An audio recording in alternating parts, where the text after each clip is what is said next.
국권 침탈 36년, 빼앗긴 조국을 되찾기 위한 여정은 길고 험난했습니다.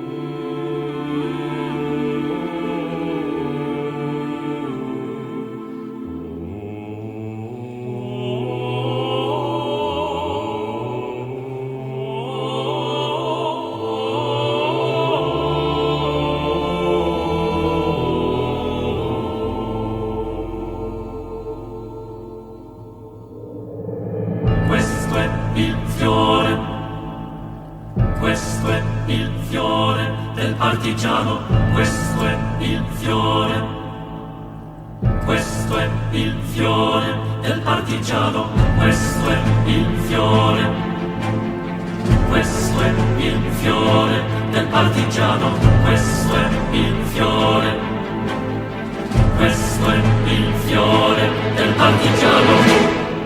Una mattina mi sono alzato, oh bella ciao, bella ciao, bella ciao, ciao, ciao. Una mattina mi sono alzato e ho trovato l'invasor. Oh partigiano, portami via, oh bella ciao, bella ciao, bella ciao, ciao, ciao. Partigiano, portami via, che mi sento di morire.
남산에 위치한 이회영 기념관. 신념을 삶으로 보여준 시대의 등불.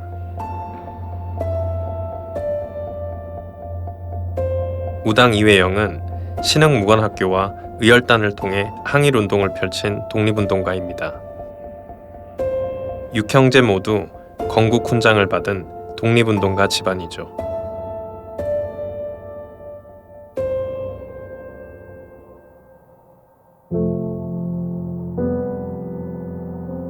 광복 후 백범김구와 고국의 땅을 밟은 이시영 선생, 이회영 지사의 동생이자 대한민국 초대 부통령을 지낸 분입니다.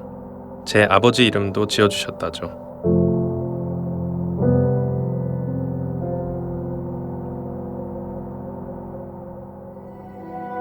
백범김구, 제 증조할아버지입니다.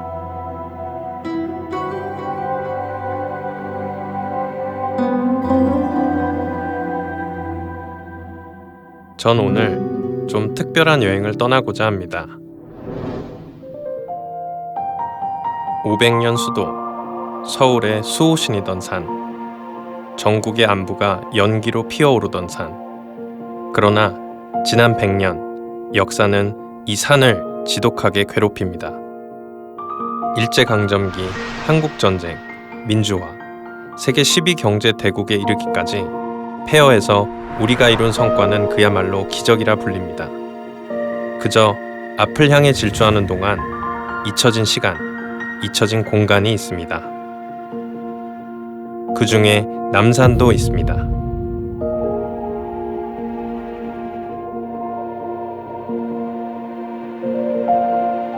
저는 오늘 그곳에 갑니다.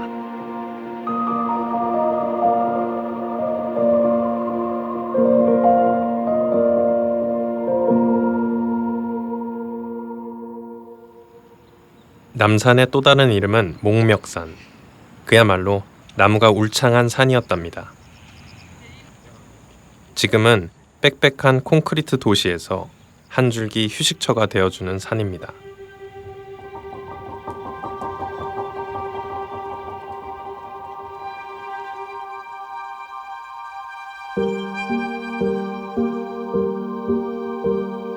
남산 예장동 2-1번지.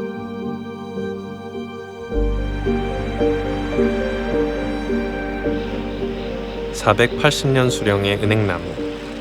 이 나무야말로 역사의 산 증인이랄까요. 나무는 이 자리에 뿌리박고 우리 기억에서 지워진 역사를 홀로 간직하고 있었을지 모릅니다.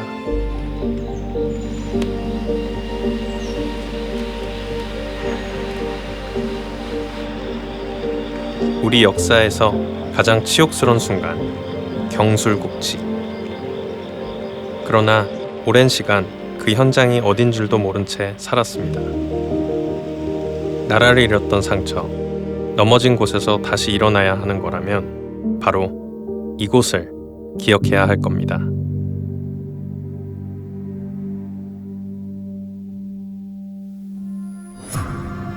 (3대) 통감에서 초대 총독이 된 데라우치 마사다케. 경술국치 당일 그의 일기를 들여다봅니다. 통감 부임 한 달 만에 정광석화처럼 이루어진 합병조약. 그는 웃음을 감추지 못합니다.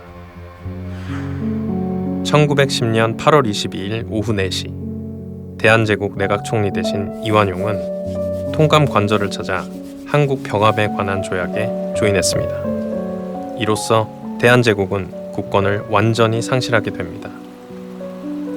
몇 해 전 통감 관저터가 밝혀진 건 바로 이 거꾸로 비석 때문입니다.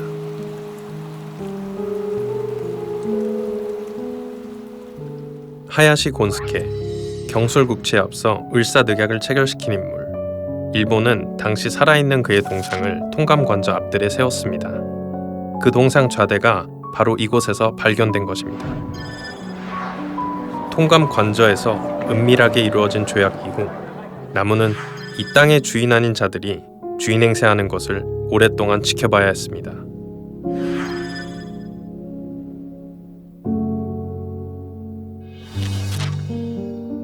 일제는 식민지 조선을 집어삼킨 통감 관저를 영구 보존하려는 계획이었습니다.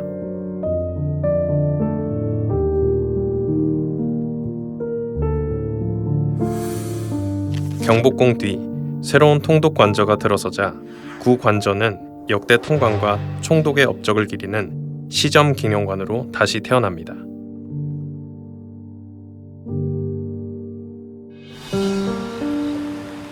그 오욕의 순간을 또렷이 기억하고 있는 건 480년을 살아온 음행나무일 것입니다.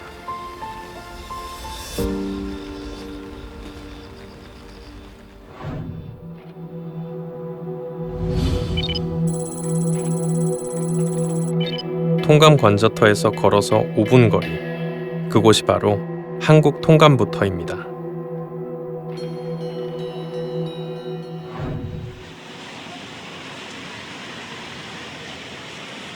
서울 애니메이션 센터 신축 공사장.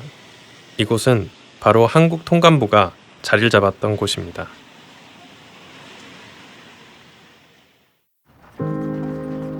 통감부가 지어진 것이 1906년. 1910년 일본에 강제 병합된 후 조선 총독부로 변신. 1926년 경복궁에 새로운 총독부가 지어질 때까지 남산은 바로 식민 권력의 본거지, 조선 총독부는 증축을 거듭하며 규모를 넓혀갔습니다. 남산 북쪽 기슭이 모두 총독부라 할 만큼 위세를 떨칩니다.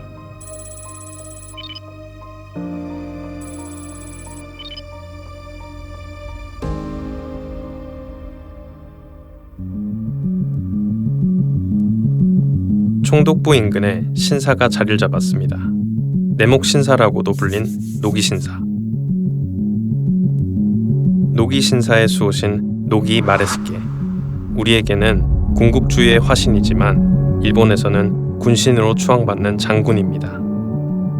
이곳에 보육시설이 자리를 잡은 건 한국 전쟁 때입니다. 국칙길 기획자 서혜성 작가. 참배전 손과 입을 씻는 노기신사의 돌수조입니다. 노기 마리스케는 신이었어요. 이 사람이 죽으면서 바로 군신이 되었어요. 우리한테는 없는 말인데 일본인들은 일제강점기 동안에는 이 노기 신사에 오는 걸 아주 신성하게 생각했어요. 그럴 만큼 일본에서는 사실은 지금도 노기 마리스케는 일본에서 아주 중요하게 평가받는 그런 사람이에요. 사실 우리한테는 진짜 외놈인 거고 정말 국적인 거죠. 사실은 국적.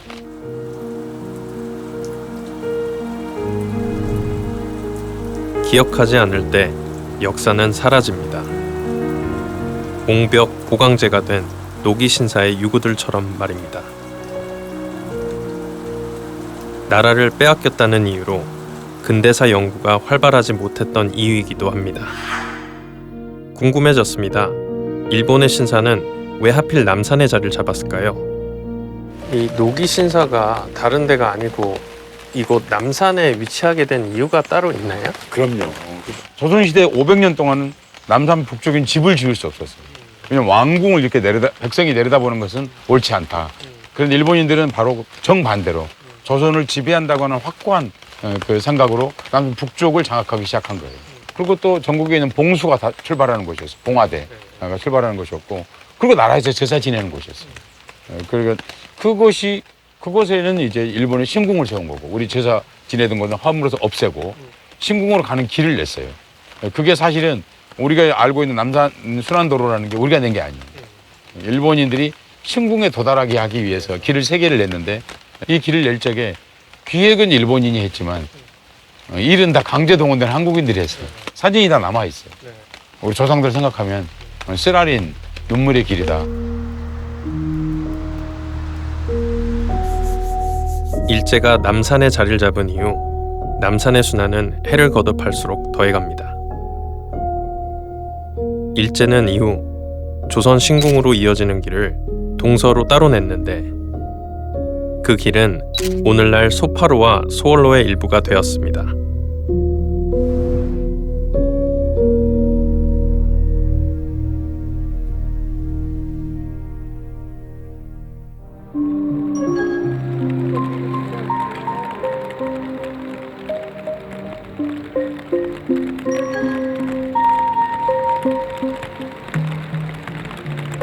(1925년) 조선 신궁이 완공되기 이전까지 조선의 신사들을 대표하던 신사가 있었습니다.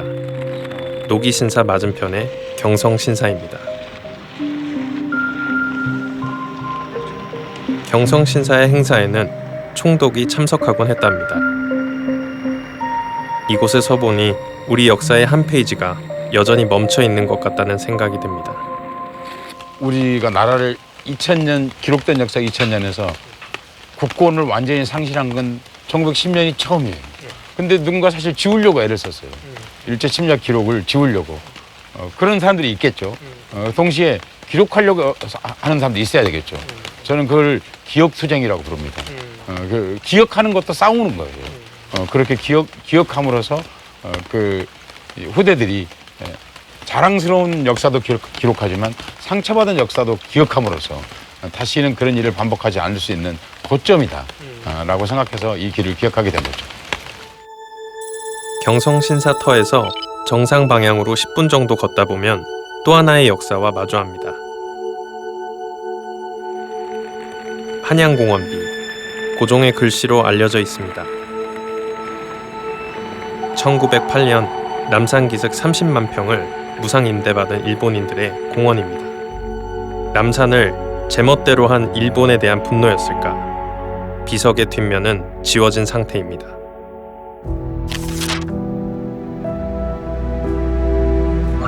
해돋이산이라 불리며 희망의 다른 이름으로도 불리던 남산. 일제는 근대화라는 명목으로 도시 조직을 식민 통치에 적합한 형태로 개조하기 위해 목멱성벽을 파괴합니다. 이후 남산의 조선신궁을 계획한 겁니다.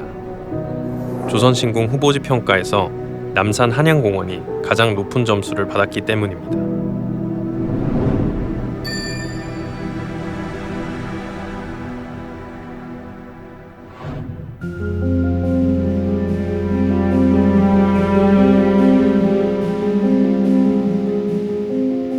무상으로 얻은 한양공원 부지 위에 들어선 13만 평 규모의 조선신궁. 조선신궁을 향한 참배도로까지 건설됩니다. 조선신궁은 단순히 일본인을 위한 종교적 공간이 아니라 한반도의 중심, 서울을 일제가 통치한다는 선언과도 같았습니다. 조선총독부는 우리 민족을 억압하고 조선신궁은 민족의 정신을 억압하려던 것은 아니었을까요? 조선인 동아정책, 황국신민화정책은 모두 조선신궁을 중심으로 이루어졌습니다. 남산 잠두봉에서 바라본 신궁입니다. 해방 이튿날 일본인들은 신을 하늘로 올려보내는 승신식을 갖고 신궁을 폐쇄합니다. 이후 그 땅은 변화를 거듭하며 신궁의 기억을 지워버렸습니다.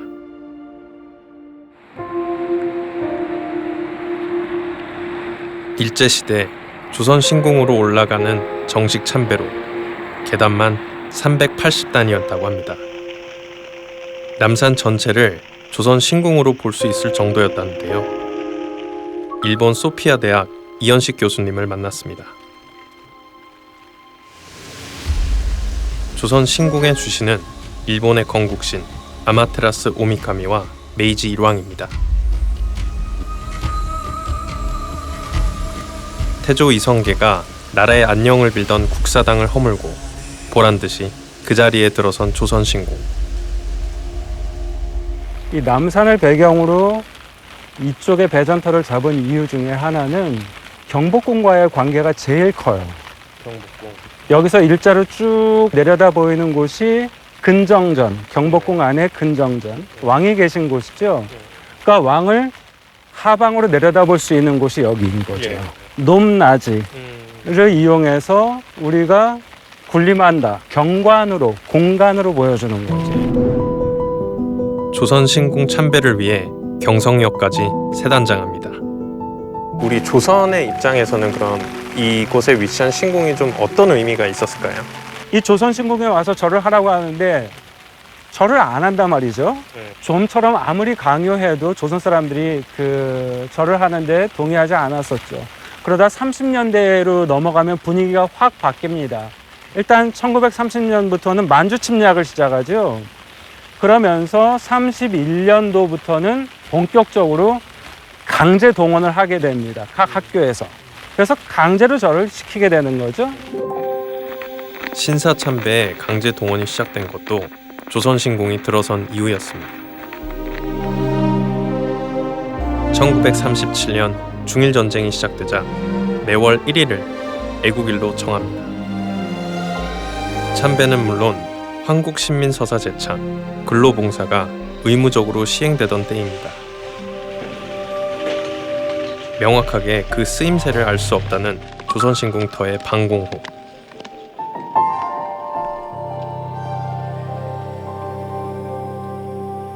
지금 여기에 있는 방공호 같은 경우는 아마 이 신궁하고 관련된 것들을 보존하기 위한 가능성이 있고요.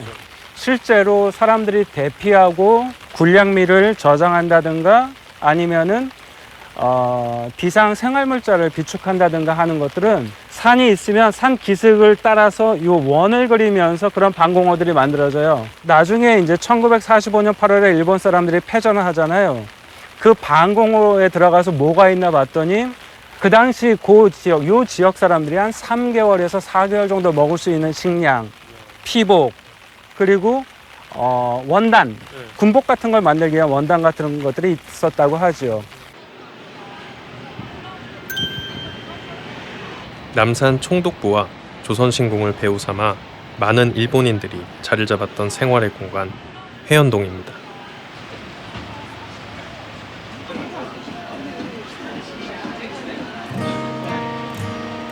일본인들이 지은 근대주택은 해방 후 귀속재산으로 남겨졌습니다.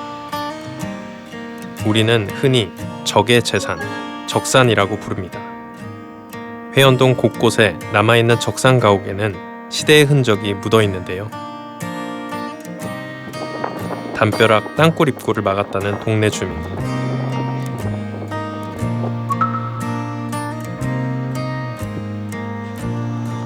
고치고 덧댄 생활의 흔적 사이에서 뜻밖의 공간과 마주합니다. 이렇게 내가 일이 많아 여기. 자, 요 안으로 쭉 들어와 보세요.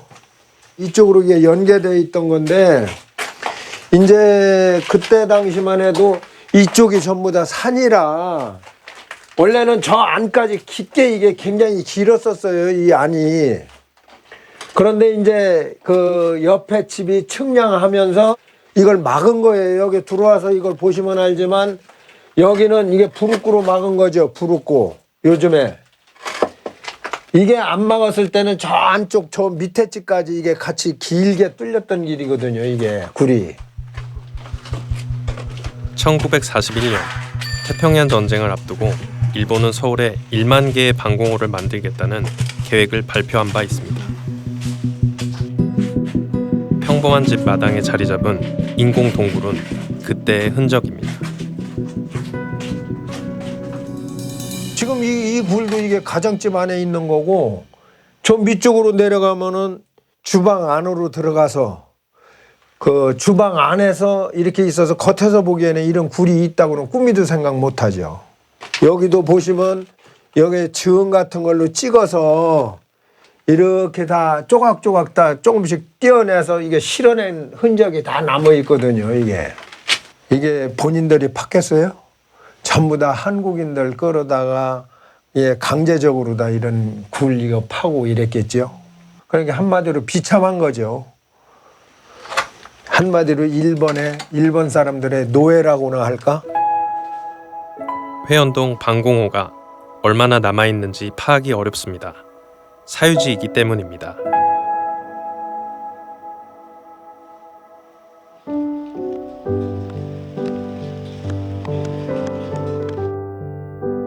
카페로 변신한 적산가옥. 마을 특성을 고려한 서울시의 결정이었습니다.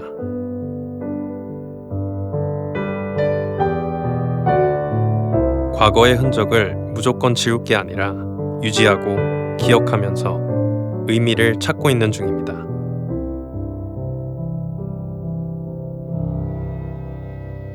여기에 예전에는 그런 적산 가옥들이 많았나요, 선생님? 많았죠.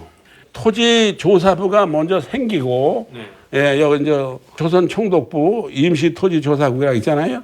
요거 한 번 띄워주고 요 주변 거 띄면은 그냥 일본 사람의 명단이 새까맣게 나와. 예, 많이 나오죠. 그냥 이 거의 다예요. 일본 거류민의 주택 매매 기록. 이곳에서 60년 넘게 사셨다는 어르신은 누가 시킨 것도 아닌데 일제의 흔적을 찾아다닙니다. 어린이 회관이 있는데 옆에 신사참배 길이 있었어요. 그게 불과 몇 년 안 돼. 그 길을 따라서 이렇게 예, 신사참배를 하러 가는 예, 하는 거예요. 그 남대문이 있잖아요. 남대문 못 미쳐 오면은 거기 육교다리가 있어요. 거기까지 내려왔대요. 뭐 그렇게 해서 서서 올라가서 했다 소리는 동네 분들이 그 얘기를 많이 해. 남산의 신사에서 흘러나온 유구들이 동네에 여기저기 흩어져 있었다고 하는데요.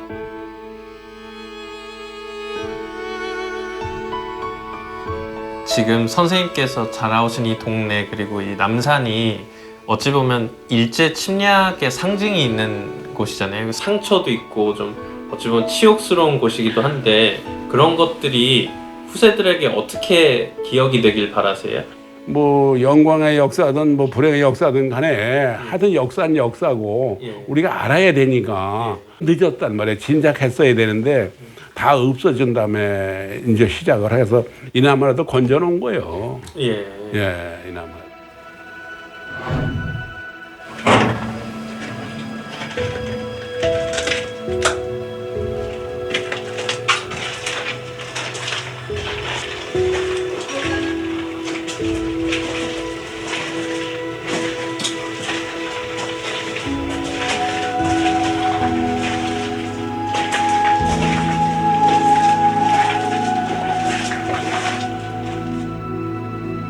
(1945년) 패망 이후 미국은 일본인의 재산을 동결합니다.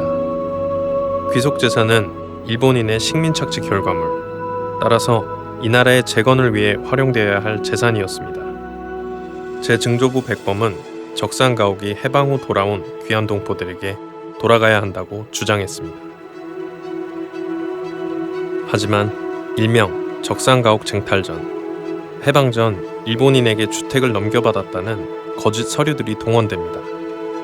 실제로 수혜를 입은 건 식민지 체제에 협력했던 이들이 다수였죠. 역사를 잃은 민족에게 미래는 없다고 말합니다. 미래를 위해서 역사를 부정한다면 그 미래는 과연 누구를 위한 것일까요?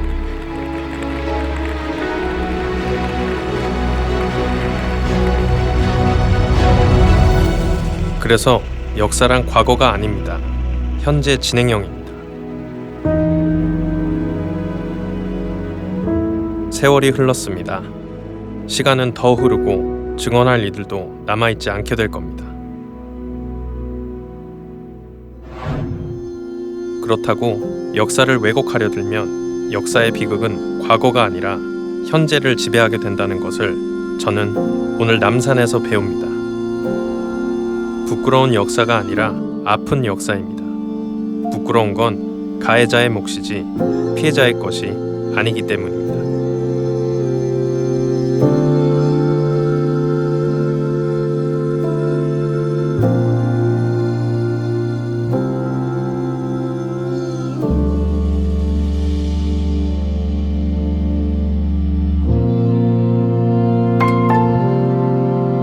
오늘 남산은 제게 말을 건네는 것 같습니다. 불행한 역사를 딛고 일어나 역사를 기억하고 역사를 배우는 것만이 우리에게 새로운 미래를 내어준다고 말이죠. 과거와 미래가 만나는 이곳 남산. 남산이 바로 서울의 나이테입니다.